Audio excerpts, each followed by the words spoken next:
Ready?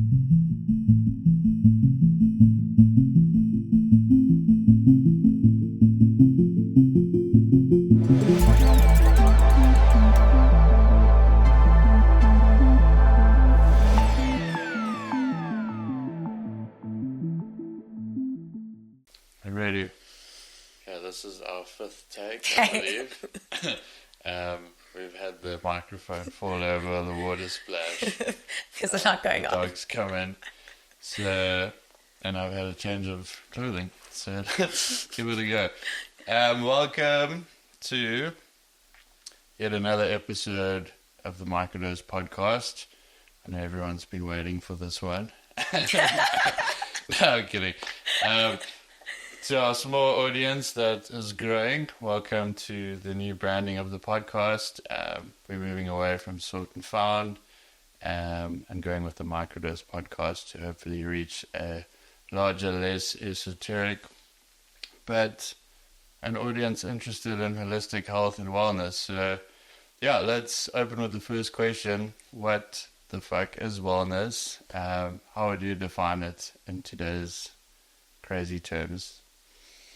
Okay. So I think wellness to me, it's kind of like an umbrella term that I personally use to just like host the different practices that I believe in and that I incorporate into my life to help me feel well. But obviously it's a huge $1 million industry that has so many different parts to it. But yeah, for me, wellness would just be incorporating different tools and practices consistently that help me feel as well as I can feel whilst navigating through life. Okay, well, let's go first into wellness on a personal level, and then we can go to the industry after. Like, what are some of these tools that bring you into a state of wellness, or maybe it's worth looking at wellness versus wholeness and what that looks like for you?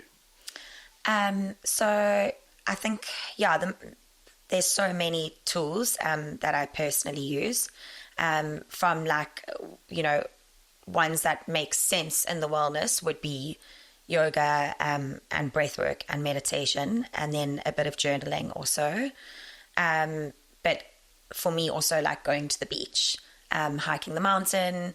Would that be like a grounding practice maybe? I don't actually, if I'm completely honest, look at it too deeply. I just see it as a way like going to the beach and getting into the ocean. I don't think I've ever regretted getting into the water. It always just helps me feel really good, and I genuinely feel like this kind of shift. So, and it's the same with the mountain. I think it's just like immersing yourself in nature is always, I guess it is always going to help you feel grounded. And also energized, and just there's so many benefits. But then also spending time with family and friends and people that you can connect with on a deeper level, and travel, that could also be incorporated into wellness. So there's lots of different tools that I personally use to try and keep myself kind of well. And would you consider yourself a wellness practitioner? What's been your kind of like navigation through careers, and what are you busy doing now? I guess I would consider myself a wellness practitioner. I taught yoga, as you know, for a few years and then went away from it. And currently going back to it, I'm kind of designing like an online program incorporating a whole bunch of different yogas and breathworks and meditations. And then going into the retreat space. So, I would say I am a wellness practitioner. And I guess even saying that, like, it's a beautiful thing to be able to say. But, you don't want it to come across as like, I'm this perfect wellness practitioner or expert. So, Yeah, I think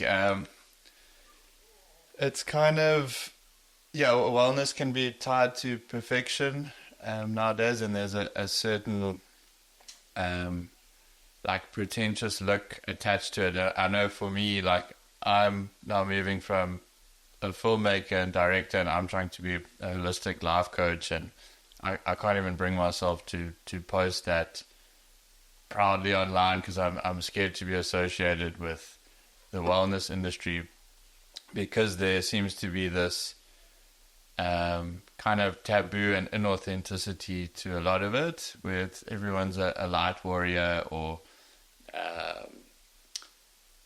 even just the way the certain terms are used, like plant medicine, ceremony, like there's just an overemphasis on the things. And the funny part is it's tools that I use quite frequently, but I can still laugh to myself at maybe how ridiculous some of these practices are to me. So what's your views on the current wellness industry, like maybe in Cape Town specifically? Okay, so I totally hear what you're saying. But before I answer the question, I want to ask you a question. Yeah. Do you, when you like see the wellness, when you think of wellness, and you're saying like you carry a bit of fear to go and market yourself in the space, is it because of the way you identify with it? Is it like, are you only viewing it as the negative way? Are you able to see like the positive side to it? No, I think there's first to go to wholeness and wellness. So wholeness, I think, would mean the totality of the whole and everything contained within a circle. So like the yin and yang, it would be the light and dark. And I think every industry, whether it's social media, television, all these sorts of things, there's an immense positive aspect, and then there's a part that's like detrimental and very complex. And I think for me, part of the struggle with like transitioning into the wellness industry is there's an identity around me as a filmmaker. Okay. And it's been affirmed by people and films I've made, and there's relationships that have been formed from filmmaking. And there's a part of my persona that enjoys filmmaking, but it's more on the ego front of things. And there's a part of me that's almost embarrassed to, fully put another version of me out that I've been working on for years at the moment. So it's this kind of weird transition of who you have to become to, I think, work in the wellness space authentically. Okay. As opposed to, I don't want it to feel or look like, oh, I've done an ayahuasca ceremony and now I'm a changed person ready to heal the world. Yeah. If that makes sense. Yeah, I hear you. Yeah, that makes a lot of sense. I guess a lot of people, when they're transitioning into like any transition, because I've also changed careers, I think that in itself can be quite challenging to navigate. And like, as you say, like going from a filmmaker to a wellness practitioner is quite different. And I also think that it is really difficult to come out into the wellness space, and it's a challenge that I've 100% been dealing with and just doing my best to kind of push through. What are some of the challenges for you? Similar to you, in the sense of like there does seem to be this perfect I would say like the goddess, the wellness goddess, that in order to, I guess, like come out, you almost need to be that like healed perfect version of yourself. But in the same breath, I do feel like, and maybe the positive side of social media, I do feel like there's a lot of like truth, like people are wanting to connect and relate to a human being. Yeah. And I think that there's a lot of people even on social media that are like quite keen to like almost not like tear it down would be the wrong word, but they're seeing through it. Yeah. So yeah, I think I'm feeling, and I guess maybe it's also just one of those things with time and practice. The more I'm putting myself out there and like pushing through those fears, I'm feeling more and more comfortable to actually just be myself in the space. Yeah, and maybe there's something more relatable to working with someone who doesn't have it all in order. Yeah. I even think that's why like a lot of people find a lot of success in like AA and Narcotics Anonymous circles, because they're getting the most insight and support from people in the exact same struggle. Yeah. And so I think with like a bit of humility to look at like wellness, it's hard to make big changes. Yeah. And it starts with these like small little micro habits, and you know, like, it's not this exponential curve to enlightenment. It's a fucking up and down journey with full of failures. And, yeah. But I think it's that like judgment on yourself that can pull you back. So what's been the draw for you to like, to work in the space? Was there any kind of specific moments where, you know, there was a shift of like, I would like to work in something like wellness or helping people, I guess? Yeah. So it actually goes back to grade 11. I was so keen to study psychology, and I would have needed to have done normal maths, whatever that was called. And then I was like dancing a lot, and my parents were just like, do you really want to put in all those extra hours? Because I was no natural at maths. So I would have had to have gone to like extra lessons all the time. And I guess I just chose to not do that. So I didn't actually pursue psychology after school, but I always had this desire. I always found it like very intriguing. And then went, I guess, after school, varsity, very typical student, partied, as you know, and as made many, as we all did, yeah. Made many mistakes. And then I found yoga. I actually went to my first practice class in Cape Town, but it didn't like land. And then I came back to Durban, and I went to Tree, a yoga studio, and it was just like mind blowing for me. And I was like early 20s, and I guess it was like the first thing that like I really felt, and it was probably like a bit of like the shift into like more consciousness and awareness that I hadn't had before. So like noticing those shifts, but it was just like this truly incredible practice for me. And then I did traveling, and I was still partying. I wasn't like, you know, this yoga person now. But I just found that the practice helped me navigate like through the ups and downs of life so much. And I think that's just, it just felt like truthful. Whereas I guess a lot of like careers and work, it's a lot of bullshit out there and a lot of consumerism. And I think it just felt so real and truthful to me. And I just like fell in love, and became a little bit obsessed and quite keen to just share that practice. And so I guess that's where like me starting to enter the wellness space began, when I started practicing and then also did my teacher training and taught. Where did you do your teacher training? In Belito. Okay, cool. Yeah. And you've just done your first retreat. Yes. How was that experience? Amazing. What was it for people? Yeah. So I did it with one of my best friends, which was also like very special, because we kind of enjoyed the whole process of leading up to it. And she does sound healing, and cool. And so it was kind of towards a higher end market, like a luxury retreat, days retreat, and we incorporated yoga and meditation and sound healing. And I guess the main focus for us was to just help people shift into their parasympathetic state. So we kind of were going for like the corporate hippies that are potentially burnt out or just exhausted, pushing really hard, and just allowing them to shift into that state in like a beautiful way. Because I think a lot of them obviously spending their weekends like at events and birthdays and nonstop, and this was allowing them the space to shift in a healthy way and get the gifts and the medicine from all those practices. And what's been your experience with things like sound healing and stuff? I think I've had experiences, like most of them on psychedelics, where I think you get to see and feel and hear and touch that everything is a vibration. And that for me, my first experience of like sound healing was a ceremony where I felt I experienced someone like sing their absolute heart into a space. Oh wow!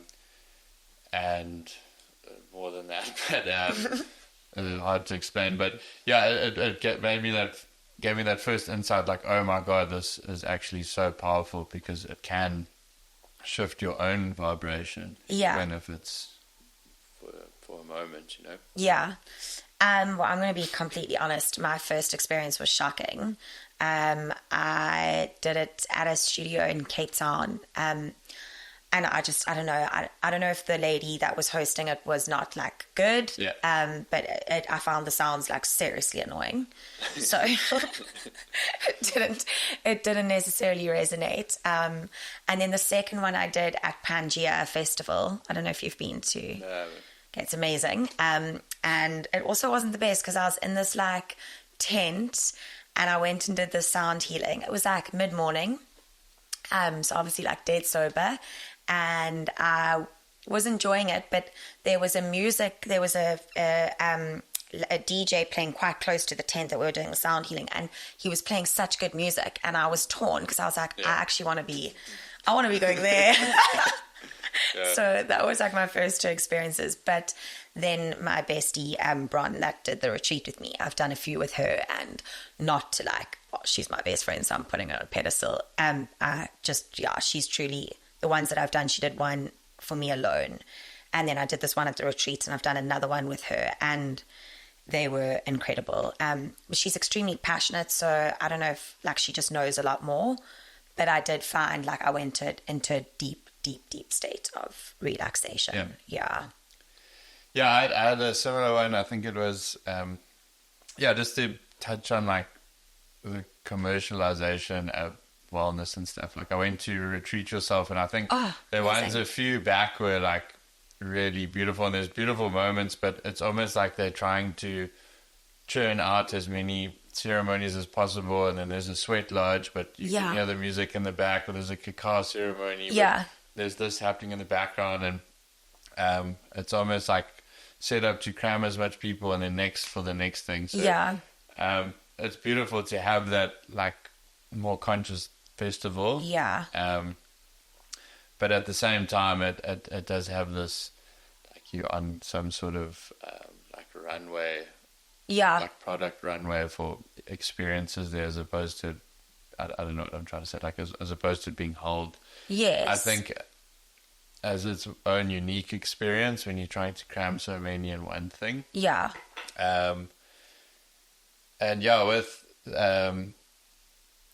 I think what I'm trying to get to is like, with these practices, like let's say it's meditation.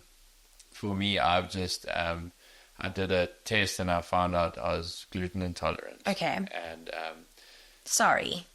It's like I'm prone to celiac disease, and anyway, so when I first found out, I did nothing but eat gluten for about 2 or 3 weeks. I was like, I'm not fucking ready to know this shit. I had like canned pizza, burgers. And now it's been like 2 or 3 months, and I've had 1 or 2 like cheat gluten days. But I just want to speak about like how these practices aren't perfect and they don't go well every time. Like if you go to a sound healing experience, not every time is beautiful. When you meditate, not every time you're like, sometimes it's such a wrestle to get to stillness in your head. Totally. I mean, I still have that all the time. Yeah, breathwork. So what's some of your challenging experiences, and what can it look like day to day to actually have the practice of when you don't feel like meditating, you don't feel like yoga? So I guess also to just touch on what you were saying about like the festival and sound and stuff, I think one of the reasons it probably also doesn't work there is my friend Bron that does it, so she'd do it like say in the space, and it would be all about actually not having any external sounds coming in. So that alone obviously is going to help people like deep, go into that relaxation, whereas when you're at a festival and there's a whole bunch of things going on, it's tricky. But when it comes to personal practices of like my experiences, I guess, it's quite difficult still. Like I'm still navigating it. I try and show up for myself pretty much daily for meditation, but it's not consistent because I went through, when I say consistent, that's probably the wrong word because it is pretty consistent. it's not routined. For a while I would wake up every morning and then do like a 20-minute meditation, which, as you know, when you advance and like meditate more and more, 20 minutes actually isn't long. Like 20 minutes, it can take a long time for you to just drop into like stillness. But you also then have a whole day that you need to get through things. So I then changed to start my morning and I would go straight to practice, whether that would be yoga or gym, like physical movement, work, and then started doing meditation at the end of my day, which I'm still kind of toying between the two of which one I prefer. But I guess what it looks like for me is probably 70% of the time finding it, no, that's not fair, maybe 60% of the time finding it quite difficult to drop into stillness straight away because life, and then I get those gifts, like those the little gifts from the practice where it will be like moment, like a beautiful meditation, where it was quite easy to kind of drop into presence a little bit, kind of more quickly, and have that lasting for a little bit longer. But it's still a challenge. What do you think are some maybe little tools or tips to get into that still space? I think for me personally, there's so much to say about setting like an intention and making it sacred. So I get a little bit weird and like get the crystals out, and I like to have my Santa Palo or burn some incense and maybe burn a candle and just make the actual physical space quite like sacred, and to set the intention. And then that for me does help a little bit to like kind of, I think maybe it's just a mental thing, like I'm here to do this now, and then just doing my best to kind of drop into it. I do still do some guided meditations, and then also obviously like the sounds. I live by the beach, I'm quite lucky, so something like literally just opening my window helps me a lot, because the sound of the ocean's super loud, and then I can just like fall into that. So yeah, I guess those are little tools that can help me. Yeah, for me, I feel like I almost need like a physical release beforehand or something, like post sauna or Amazing. An ice bath or breath work or even gym. Yeah. Like I've gymmed with another guy, Aaron, and you go into his gym and it's like Tibetan chants playing, and you do this whole blindfolded thing, and at the end of that thing it's like stillness. But I've got quite a racy mind with work and stuff, so sometimes it's like if I get a few seconds I'm like, oh thank God, or like even if I surf, and sometimes only like near the end of the surf it's like poof, and it's like actually this moment of stillness, and it's like, oh shit, it's like, where have I been this whole time? I think there's so much to say for that. And I think that's why I was also saying I've shifted from morning to afternoon, because I like the feeling of getting my physical practice out the way first and like starting my day like that. And 100% I do feel like if I'm super stressed or got a lot of energy or I've got a lot going on, I have to go and burn that energy before trying to sit in stillness. There's no way. So I agree with that. And so to go into the yoga practices, like I know there's a lot of like myths around the asanas, and different poses are supposed to remind you of different myths and deities and stuff, and you know, like it's a like I love the idea, and it's a holistic idea that your body is like an antenna, and you're moving your body to align your chakras or your energy centers is more palatable maybe, but you're opening yourself up through your posture, through your body, and as an antenna you're then able to receive from some other sort of field. So what are there any like practices you incorporate through your yoga? What's your view of yoga as using your body to, I guess, still your mind, you know? So for me personally, yoga is the best like physical practice to get into that meditative state. But I go to a studio in Cape Town called the Shala, I don't know if you've been there. I have actually. Okay. I've done some video work for them. Oh, awesome. Yeah. I go to them, and then I go to another lady called Mandisa at the yoga sanctuary. And they are just like amazing, these teachers. So I actually prefer, even though I've been practicing for over 10 years or whatever. So the Shala and then Mandisa. And yeah, I guess, let me just think about what I was going to say, those teachers. For me personally, those places have, oh no, I was saying this, sorry. I was saying about the personal practice. Even though I have been practicing yoga for like over 10 years, I just still prefer going to a studio or a teacher. I just find like it helps me shift a lot quicker, and I don't have to think about, what pose is coming next. So when it comes to yoga, I think like a heated class and power vinyasa has its place, and I think it's amazing that it can help a lot of people, but I need quite a soft, slow asana practice. So at the Shala, the teachers I go to, it's generally like quite a lot softer and slower. And I just find that I shift into that parasympathetic nervous system so much faster, and I stay there for a lot longer, and I move into like a very kind of meditative state, and I'm able to hold that for a lot longer with those teachers. They're brilliant. And then Mandisa, the other teacher that I go to, she probably teaches it's not soft by any means, but it's quite a mental practice. So she doesn't play any music. She's quite strict, and like the first 10 to 15 minutes, we almost just like silent meditate. Okay. So there's no like guided meditation there. And then we'll hold downward dog alone for 2 to 3 minutes. So it's quite like intense, but I just love like the focus and the discipline. So I don't do vinyasa I do at the Shala, but I don't do like a power vinyasa or heated classes. For me, that doesn't really move me into like that meditative state. There's one lady here, I think her name's Kerry. She's at I can't think what the yoga studio is called. It's in Schlange, but she does like it's the craziest spiritual hot yoga class. Like her class is so good. I haven't been in years, but it was a hell of an experience. I was like, oh wow, like I didn't know you could do it like this. Okay, amazing. And then I was gonna say like the importance of, I think at the Shala they're very good at coming to correct your posture. But there's also like there's a time when there's like an overemphasis on the correction of the posture.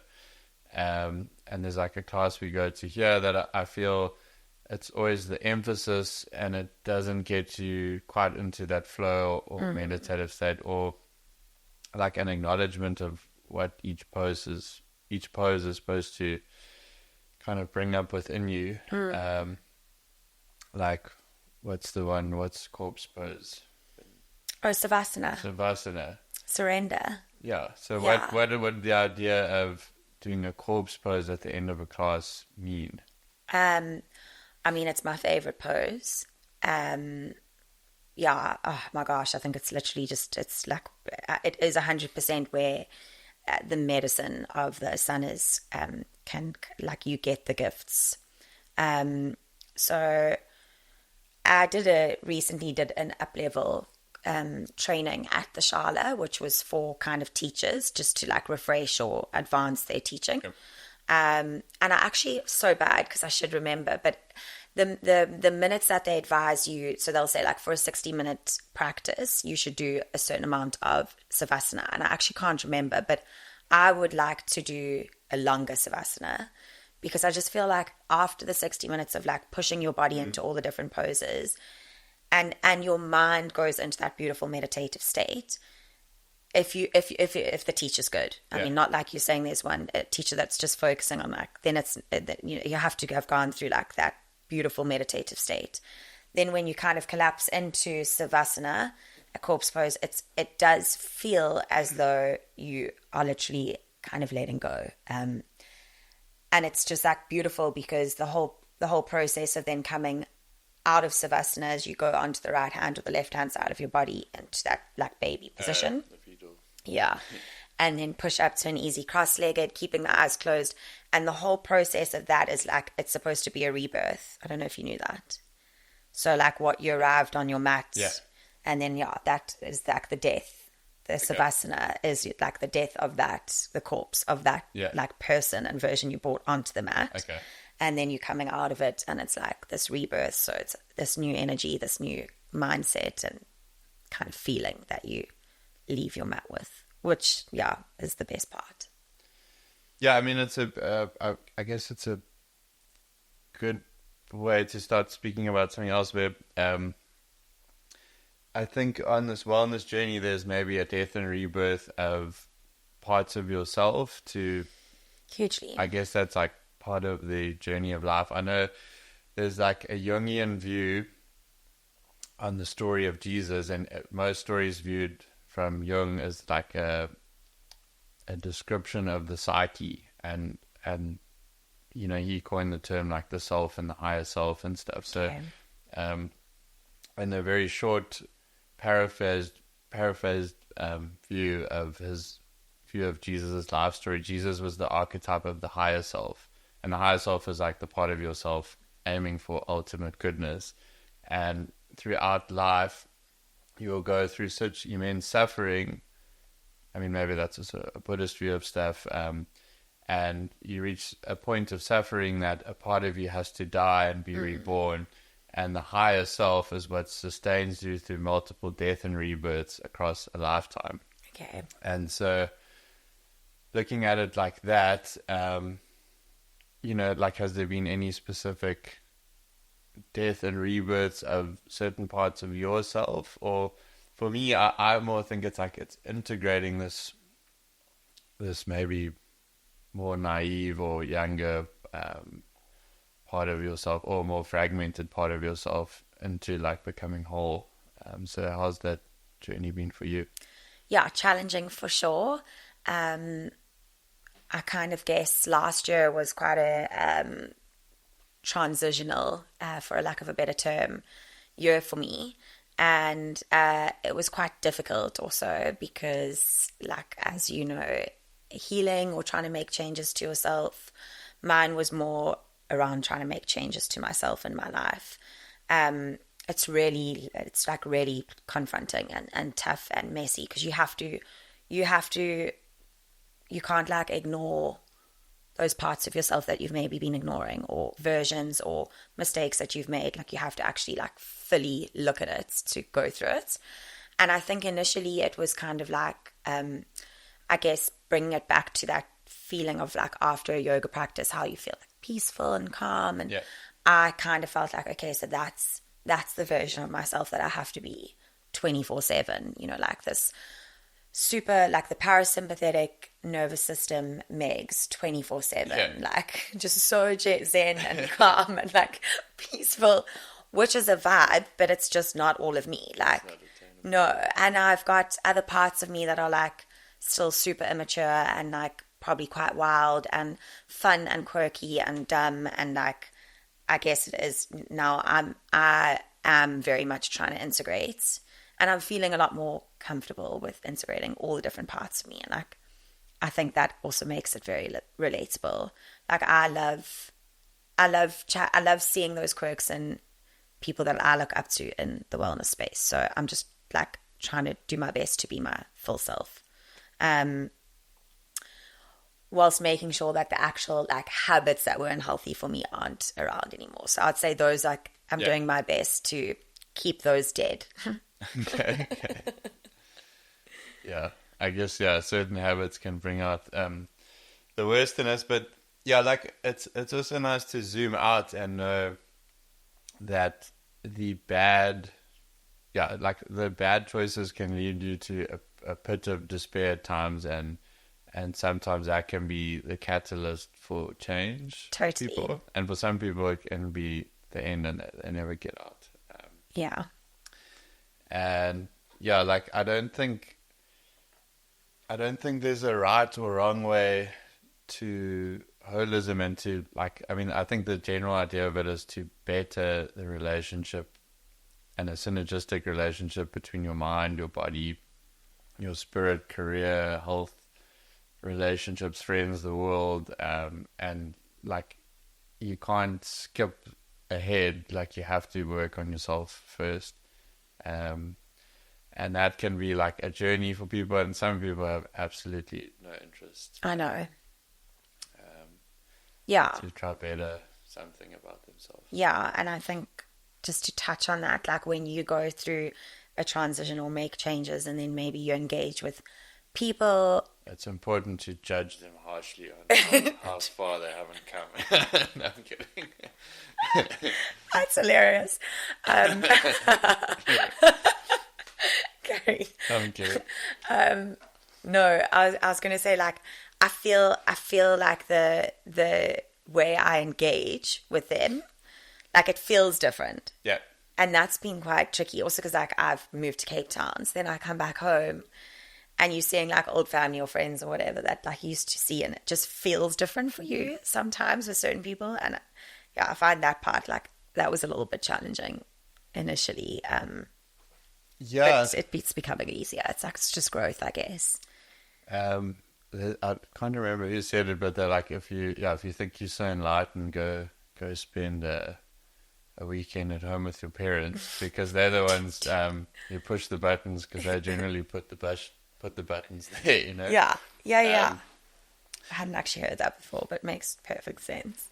But yeah, it's been part of my experience, because I've had my mistakes and stuff in life, and from like the growth I felt I've experienced, it's made me a lot more accepting to people that I think it's easy to judge people when they're angry, manipulative, insecure, or mean, or acting out or irrational. And I think you start to see that everyone has their own wounds. Totally. And I think a big part of life is you first start to come up with a dream of who you might like to be. And that comes with unraveling the beliefs that have been installed within you to, you know, like whether it's actually your dream or someone else's. And then starting to unravel that dream, and then looking at kind of the wounds that put either these limiting beliefs on yourself or your environment. And so yeah, like has there been any experiences working with people where there's been like interesting emotional releases through yoga or breathwork that you've witnessed? Or Yeah, definitely. When I was teaching yoga full time, it was quite like obvious. You'd see people literally shift, like after a practice, and I'm sorry, how they were before the practice and then after. And it's for the most part, a beautiful thing to witness. I have held space for people. It didn't happen often, but in a private setting where after a practice it would like bring up quite a lot of emotions and sadness. But then that is part of the whole kind of like healing medicine that the yoga gifts you. And then breathwork, I teach like pranayama breathwork that we learn through teaching. So what is pranayama? There's a whole bunch of different techniques like Kapalabhati, you know, like this one. And this one? Lefty righty. Yeah. Never heard it like that, but basically. Okay, what's the extent of this kind of breathwork? How long would someone do it for? So usually when we do it in teaching, you can actually incorporate it how you want, but it can be like 10 minutes part of a 60-minute practice. Okay. But I haven't taught like Wim Hof breathing, you know, but I've done it and it's like insane, the release. And I've gone to a guy in Cape Town, like a mutual.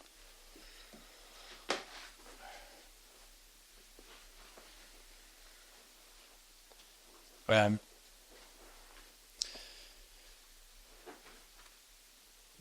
should have put my head high. Anyway, we had a bit of a technical issue there, but 6-1 of the day.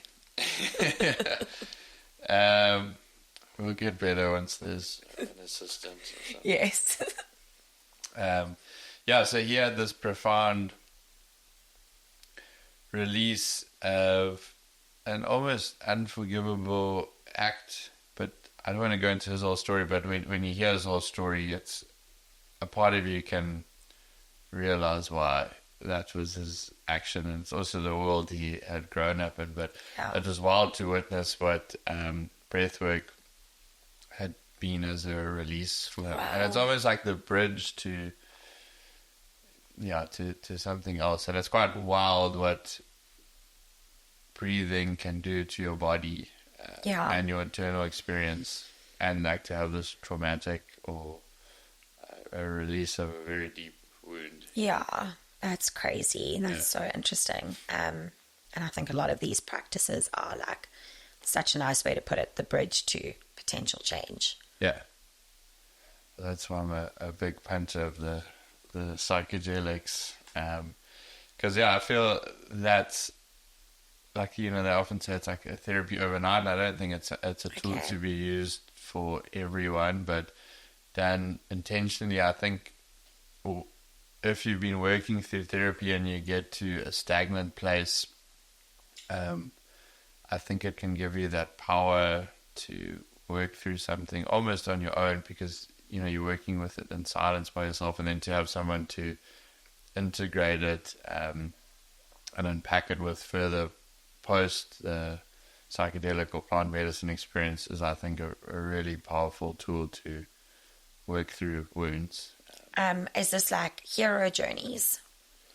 It can be. Like, I think for some people, like there's a saying, like the difference between medicine and poison is the dose.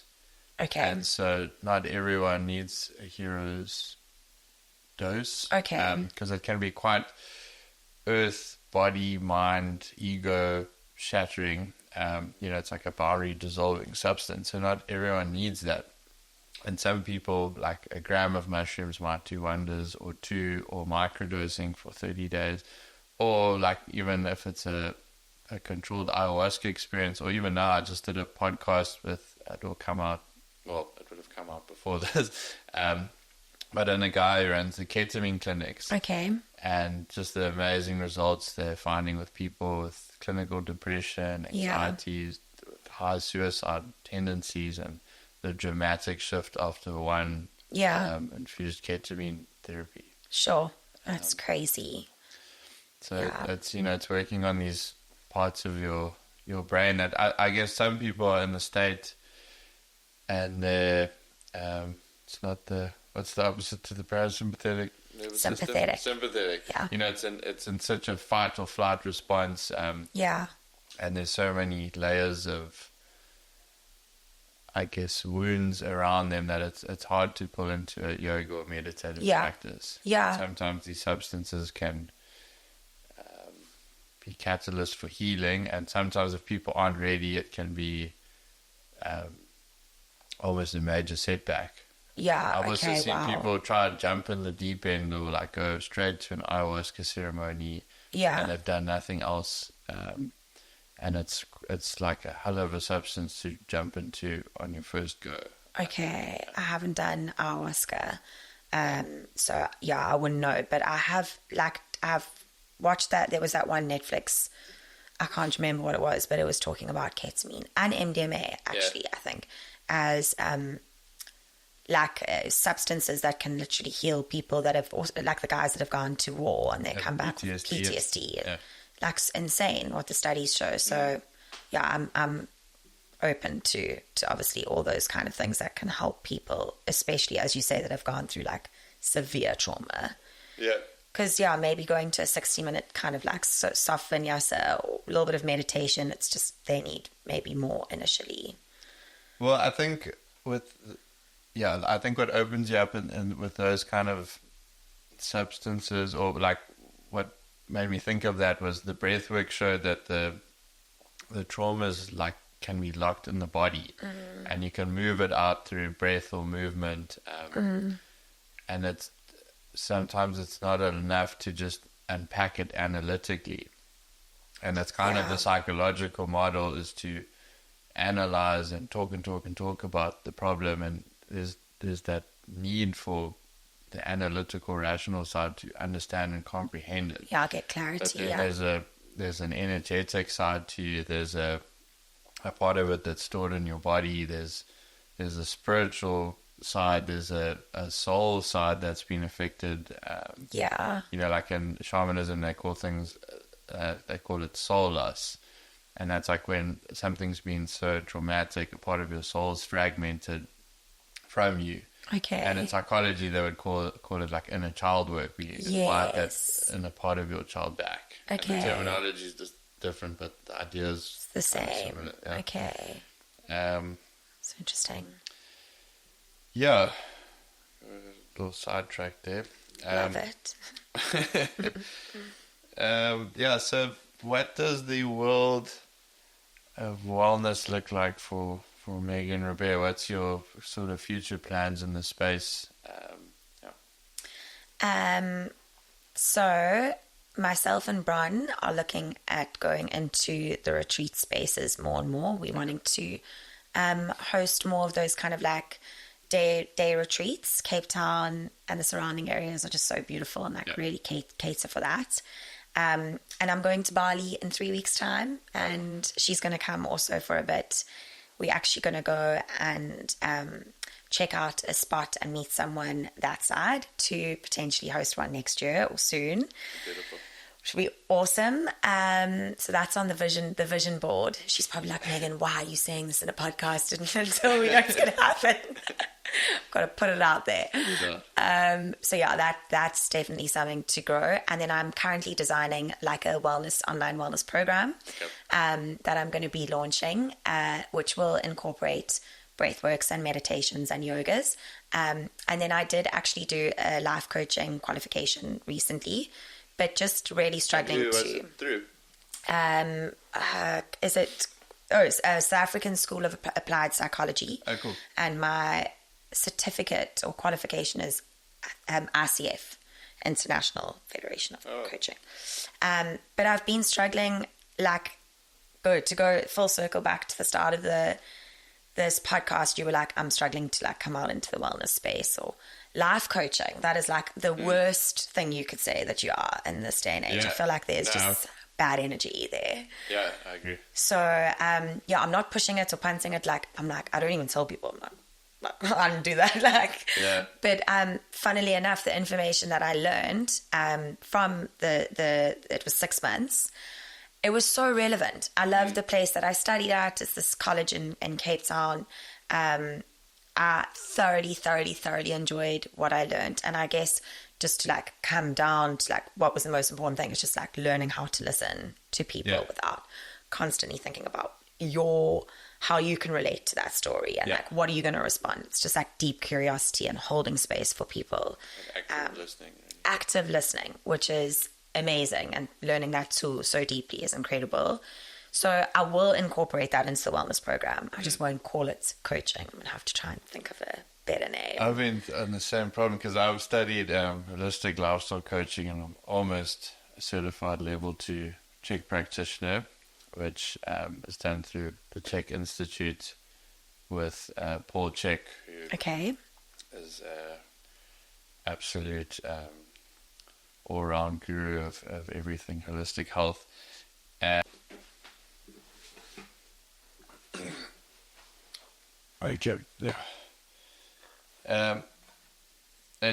to the Paul Czech qualification. With me, it's I'm a qualified holistic lifestyle coach, but I'm struggling with that term. Yeah, it's and a pity. I'm also not sure if you're allowed to have such a moustache being a holistic. Oh, you definitely are.